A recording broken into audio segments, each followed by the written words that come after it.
दोस्तों नमस्कार। दोस्तों आज का विषय बहुत महत्वपूर्ण है और अक्सर आप लोगों के सामने ये सब्जेक्ट आता है। जैसे जब आप कोई बैनामा निरस्त कराने जाते हैं और आपका नाम राजस्व अभिलेखों में नहीं होता है। अक्सर ऐसी स्थितियां आती हैं कि आपका नाम राजस्व अभिलेखों में नहीं है। राजस्व अभिलेखों का मतलब खतौनी में नहीं है, इस समय भी नहीं है और पूर्व में भी जो खतौनी थी उसमें भी नहीं है, ना ही आपके परिजनों का कोई नाम है।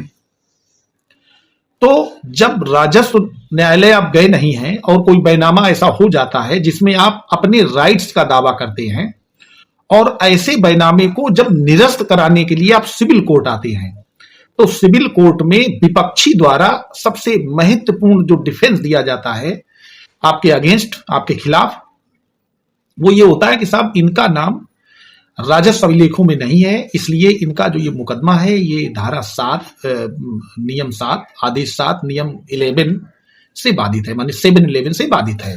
और दोस्तों और बात भी ठीक है, क्योंकि आपका नाम वास्तव में राजस्व अभिलेखों में दर्ज नहीं है। आप कोई ऐसा डॉक्यूमेंट प्रोड्यूस नहीं किए पा रहे हैं जिससे ये साबित हो रहा हो कि आप इस लैंड के मालिक हैं। हाँ, हो सकता है आप अपने अधिकारों की घोषणा का वाद राजस्व न्यायालय में दाखिल करके अपने आप को मालिक घोषित करवा सकते हैं, लेकिन वर्तमान समय में आप कोई डॉक्यूमेंट प्रोड्यूस नहीं किए पा रहे हैं। और जो विपक्षी है, माने जिस व्यक्ति ने कोई बिग सेल डीड कर दी है या एग्रीमेंट कर दिया है या कोई बिल एग्जीक्यूट कर दी है, तो उस व्यक्ति के खिलाफ जब आप कोई मुकदमा लेके आते हैं, कैंसिलेशन ऑफ सेल डीड या कैंसिलेशन ऑफ बिल या कैंसिलेशन ऑफ गिफ्ट डीड या cancellation of agreement to sale, तो उसमें सबसे पहला प्रश्न ये उद्भूत होता है, ये बनता है कि क्या आप जो सूट प्रॉपर्टी है उसके मालिक हैं। क्योंकि आप दावा लेके आए हैं, आपका दावा मेंटेनेबल तभी होगा जब आप उस प्रॉपर्टी के मालिक हो या आपका हित निहित हो। विक्रय विलेख जिस संबंध में हुआ है उसके आप मालिक कैसे हैं, इसको आप कैसे बताएंगे। इसके संबंध में एक हानिबल सुप्रीम कोर्ट का हम जजमेंट पढ़ रहे हैं, ये AIR 2001 में है। सुप्रीम कोर्ट पेज नंबर 1250 पर है। श्री राम और अन्य बनाम प्रथम अतिरिक्त जिला न्यायाधीश। इस मामले में ये बताया है, इसका जो इंटरप्रिटेशन हुआ है वो इस बात पर हुआ है कि यदि कोई व्यक्ति कृषि भूमि के संबंध में अपने द्वारा निष्पादित विक्रय पत्र पर प्रश्न उठाता है तो वह सिविल न्यायालय जा सकता है। जैसे आपने ही कोई विक्रय पत्र एग्जीक्यूट किया है और आप ही उस पर प्रश्न उठा रहे हैं तो आप सिविल न्यायालय जा सकते हैं। किंतु यदि उसका या उसके पूर्ववर्तियों का, माने आपका या आपके जो पूर्वज थे, पूर्व माने पहले वाले, आपको कैसे वो प्रॉपर्टी मिली, उन लोगों का नाम राजस्व अभिलेखों में दर्ज नहीं है, तो उसे अपनी अधिकारों की घोषणा के लिए राजस्व न्यायालय में वाद पहले संस्थित करना पड़ेगा। पहले आप अपने राइट्स तो एराइज करिए उस प्रॉपर्टी पर, क्योंकि ऐसे वाद में चुनौती जो है वो विक्रय पत्र के निष्पादन को नहीं, वस्तुतः उस विक्रय पत्र के निष्पादन के पहले की जो स्थिति है उसको दी जाती है।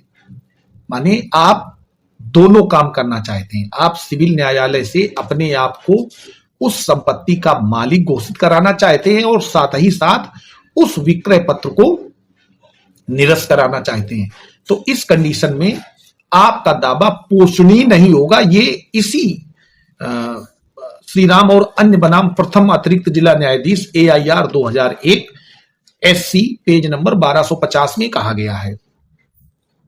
अब दोस्तों ये बहुत समझने वाली बात है, क्योंकि बहुत सारे दावे इसी प्रकार के पहुंचते हैं सिविल न्यायालय में कि हुजूर हम इस लैंड के ओनर हैं और इस लैंड का इन्होंने ये सेल डीड एग्जीक्यूट कर दी है।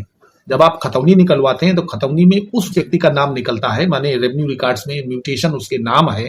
अब वो किसी तरीके से आया हो सकता फोर्ज्ड एंट्री ही हो, तो वो कहेगा हुजूर हम राजस्व अभिलेखों में दर्ज हैं, इसके संक्रमणी कृषक हैं, भूमिधर हैं और हमने इनको बेच दिया, इसमें गलत क्या है। क्योंकि ये दावा लाए हैं इनका नाम किसी भी राजस्व अभिलेख में नहीं है, इसलिए इनका दावा पोषणी नहीं है, इसको रिजेक्ट कर दिया जाए। तो इस पर एक और रूलिंग में बताता हूं जो आपके काम आएगी और भविष्य में बहुत अच्छा काम आएगी।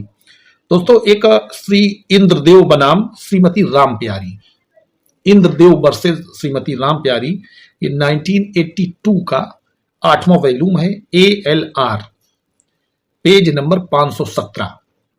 इसमें कहा गया है कि शून्य दस्तावेज के संबंध में अगर किसी व्यक्ति का नाम मान लीजिए फोर्ज एंट्री में आ जाता है, फोर्ज का मतलब है फर्जी, और फर्जी एंट्री के नाम से किसी व्यक्ति का नाम राजस्व अभिलेख में आ जाता है या किसी तरीके से गलत तरीके से आ जाता है,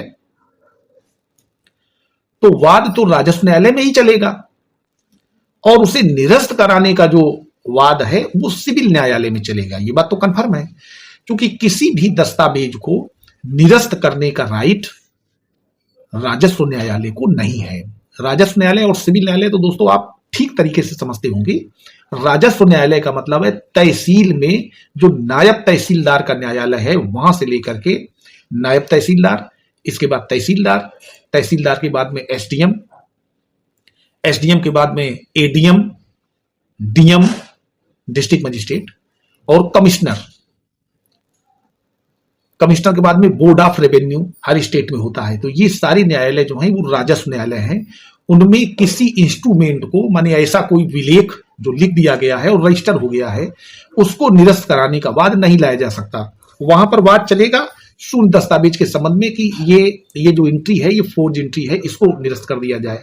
लेकिन उस डॉक्यूमेंट को, जो डॉक्यूमेंट गलत है, उसको निरस्त कराए जाने का वाद सिविल न्यायालय में जाएगा। ये बात इसी केस में दी हुई है, अंग्रेजी में दी हुई है, मैं उसका हिंदी रूपांतरण बता रहा हूं। किसी भी पक्ष को, इसी में कहा है सुप्रीम कोर्ट ने कि किसी भी पक्ष को विधि में अंतर्गत, मानी जो लीगली कोई ऐसी विधि है उसके अंतर्गत कोई अनुमेय अनुतोष, कोई ऐसा अनुतोष है जो आपको दिया जा सकता है, पाने से वंचित नहीं किया जा सकता। क्योंकि आपका राइट है कि अगर कोई ऐसा दस्तावेज एग्जीक्यूट हुआ है जिस लैंड पर या जिस प्रॉपर्टी पर आपका हित निहित था, आप उसके मालिक थे या आपका उसमें अंश था, को शेयरर थे, तो उसको, उस दस्तावेज को शून्य घोषित कराने का या निरस्त कराने का वाद आप ला सकते हैं। ये आपका राइट है। तो ये विधि भी है। तो जब विधि में कोई आपका राइट है, उसके लिए आपको नहीं रोका जा सकता, सिवाय तब जब भूधारक के अधिकार की घोषणा आवश्यक हो। जब आपके अभी राइट की घोषणा होनी आवश्यक है, तब तक आपको नहीं रोका जा सकता, जिसमें रद्दीकरण की राहत अतिरिक्त व अनावश्यक होगी। बात को गौर से समझिएगा।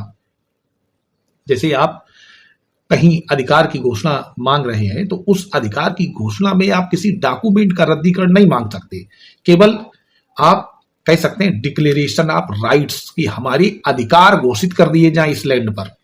और वो किसी केवाला जिसको कहते हैं, या जिसको आप रजिस्ट्री कहते हैं, सेल डीड कहते हैं, कोई बिल कहते हैं, या कोई ऐसा डॉक्यूमेंट जिससे आपका राइट एराइज हो रहा हो, उस आधार पर मांग सकते हैं।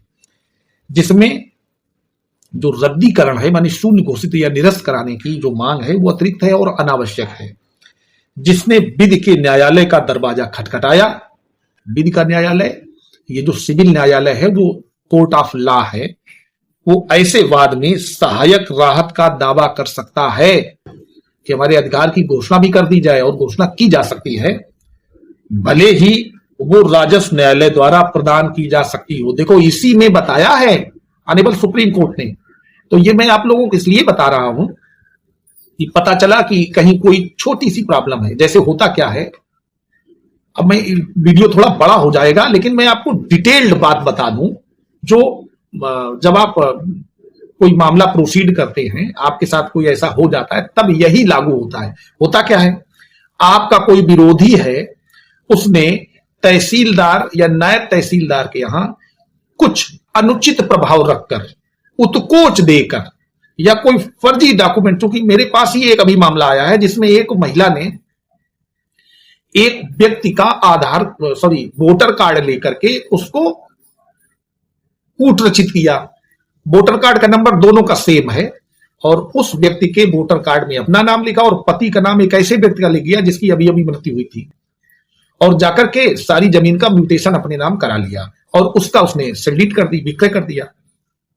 अब बात आती है उस विक्रय पत्र को जब आप निरस्त कराने जाते हैं सिविल कोर्ट में, तो यहां क्वेश्चन एराइज होता है कि उस महिला का नाम तो राजस्व अभिलेखों में था, आपका नाम नहीं है, तो आप कैसे आ गए यहां? आप पहले जाइएगा रेवेन्यू कोर्ट में, तब आप रेवेन्यू कोर्ट में जाएंगे, वहां डिले हो गया तो आपका जो ये 3 साल का समय मिलता है, जिस दिन आपके नॉलेज में आ गया कि कोई सेल डीड एग्जीक्यूट हुई है, उसको निरस्त कराने का आप मुकदमा ला सकते हैं, वो आपका टाइम लिमिटेशन भी खत्म हो जाएगा। तब दोस्तों आप क्या करेंगे? तो मैं उसी बात का आपको विकल्प बता रहा हूं जो हॉनरेबल सुप्रीम कोर्ट के इस जजमेंट में है, और आप यूट्यूब पर बहुत सारे ऐसे आपको वीडियो मिल जाएंगे जो उल्टे सीधे बताते हैं, लेकिन बिल्कुल जेन्युइन और एथेंटिक, और मुझे लगता है इस पर बहस करना भी बेकार है। आप अगर कहीं पक्षकार हैं या आप एडवोकेट हैं, आपकी जानकारी में ये बात आ जाती है, तो मुझे लगता है कि मेरा वीडियो बनाना सफल हो जाएगा। अब बहुत सारे लोग मीन में एक निकालते हैं कि आप क्यों बना रहे हैं, क्यों बता रहे हैं। आपको अगर लगता है कि ये चीज आपको जानना अच्छा नहीं है, इसकी आवश्यकता नहीं है, तो भाई आपको प्रणाम है। अगर आपको है कि आपको आवश्यकता है इस चीज की कि आप जब कोर्ट में जाएं और ये आर्गुमेंट आए, और ये बहुत सारे मुकदमों में आता है, मैं तो रोज देखता हूं, तो ऐसी कंडीशन के लिए आप इस रूलिंग का सहारा ले सकते हैं कि हमारा दावा मेंटेनेबल है, चूंकि मैं रूल ऑफ लॉ में आया हूं, माने ये विधि का न्यायालय है, वहां जो भी होगा विदिता होगा। बहुत सारे लोग नहीं जानते हैं, उनको लगता है 2-3 चीजें हमने देखी हैं। एक तो लोग कहते हैं तारीख पे तारीख, तारीख पे तारीख, कुछ लोग कहते हैं कुछ नहीं होता अदालतों में। अभी आज मैं देख रहा था बहराइच में एक मुकदमा आया था, एक अभी घटना कुछ दिनों पहले हो गई थी, जिसमें एक लड़के को गोली मार दी थी किसी ने छत पर चढ़ जाने पर। उस व्यक्ति को फांसी की सजा हुई है, और उनके और जो साथ देने वाले थे, उनके पिता और भी 4-5 लोग थे, उनको आजीवन कारावास की सजा हुई है। तो अगर कुछ होता नहीं तो ये हो कैसे गया? हाँ, मानता हूं दोस्तों, कभी कभी किसी मामले में कोई अनुचित प्रभाव रहा हो या और कोई बात रही हो, इसका मतलब ये एक फंडामेंटल नियम बन जाए, ऐसा नहीं होता है। आप अपना मुकदमा लड़ते हैं, आप सही आर्गुमेंट नहीं करेंगे, हार जाएंगे, फिर दोष देंगे किसको? अन्य लोगों को, अपने वकील साहब को दोष देंगे, अदालत को दोष देंगे, अपनी परिस्थितियों को दोष देंगे, कहेंगे हमने ये नहीं कर पाया। रामचरितमानस में एक दोहा लिखा हुआ है कि सो परित्र दुख पावहीं सिर धुन धुन पछताएं, और कालहि कर्महि ईश्वरहि मिथ्या दोष लगाएं। आप अपनी कमी से अपना नुकसान कर लेते हैं, फिर काल, कर्म और ईश्वर को मिथ्या दोष देते हैं। दोस्तों, कभी कभी हमारी न जानकारी, हमारी गैर जानकारी, हमारा अज्ञान हमें नुकसान की स्थिति में लाता है। तो मुझे लगता है कि ज्ञान तो सबसे अच्छी बात है, आपको पता हो तभी तो आप यूज करेंगे। तो दोस्तों, अगर कोई ऐसा मैटर है, आप इस रूलिंग का सहारा लें और अपने मुकदमे को मजबूत करें। जब आपका मुकदमा मजबूत होगा तभी आपको मजा आएगा। इसका मतलब आपका नाम नहीं है, फोर्ज एंट्री है, तो दोनों काम सिविल कोर्ट कर सकता है। सिविल कोर्ट को कोई बाउंड नहीं है कि नहीं नहीं ये नहीं कर सकेगा, या कोई उसकी लिमिट बांध दी गई हो। तो दोस्तों, मुझे ये टॉपिक अच्छा लगा कि आप लोगों तक पहुंचे, इसलिए मैंने इस संबंध में वीडियो बना दिया। वीडियो अच्छा लगा हो तो अपने दोस्तों को, अपने साथियों को शेयर करें, जिनको हो सकता है इसी चीज की आवश्यकता हो, इस चीज से वो जूझ रहे हों। पता चला आप, होता क्या है, आप बहुत दूर हैं, आप उस जगह नहीं आ पा रहे हैं जहां आपकी पैतृक पृष्ठभूमि है, और उस पैतृक पृष्ठभूमि को आपके ही किसी परिजन ने गलत तरीके से अपने नाम दर्ज करा लिया, आपकी कहीं फर्जी एक डेथ सर्टिफिकेट लगा दी, या कुछ भी हो सकता है। अब उस व्यक्ति ने जैसे ही उसका नाम हुआ तुरंत उसने उस जमीन को बेच दिया। तो जैसे ही वो जमीन की सेल हो गई, सेल होने के बाद आपको मान लेते हैं जानकारी हो जाती है किसी तरीके से, तो आप कहां जाएंगे? राजस्व न्यायालय जाएंगे या सिविल कोर्ट जाएंगे? राजस्व न्यायालय में तो फिर ऐसी कंडीशन होगी क्योंकि उन्होंने ही तो किया था। सिविल कोर्ट जाएंगे तो आपका होगा कि आपका कोई राइट राइट नहीं हो रहा। तो इन कंडीशन के लिए ये रूलिंग है। मुझे लगता है ये बिल्कुल रामबाण है, मैं आप लोगों को सौंप रहा हूं, जहां चाहे प्रयोग करें। दोस्तों, वीडियो अच्छा लगा हो तो लाइक करें और हमारे चैनल को ज्वाइन भी करें, ताकि हमें आप लोगों के लिए अच्छे अच्छे वीडियो लाने में, अच्छे टॉपिक पर, अच्छे विषयों पर विधिपूर्ण जानकारी देने में रुचि उत्पन्न हो, आप लोगों का भी ज्ञानवर्धन हो और हमें भी अंदर से उत्साह बना रहे। धन्यवाद।